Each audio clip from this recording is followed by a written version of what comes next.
কিন্তু কোনো দুঃখের বিষয় এই বিশ্ব জেনারেল হাসপাতাল সন্ত্রাসী গোষ্ঠীকে নির্মমভাবে তাদের উপর নির্যাতন করা হয়েছে, যেভাবে তাদের কোনো শত্রু থাকার কথা নয়।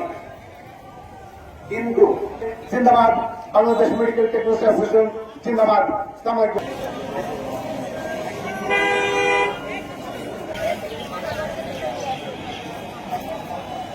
কর্মসূচি, এই কর্মসূচিতে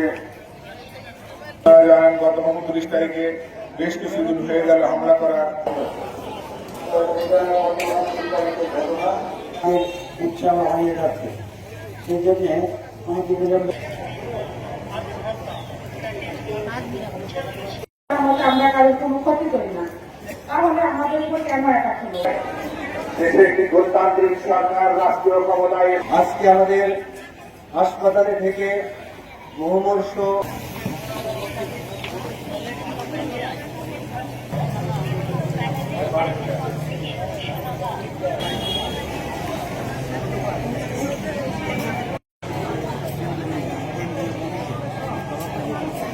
অবশ্যই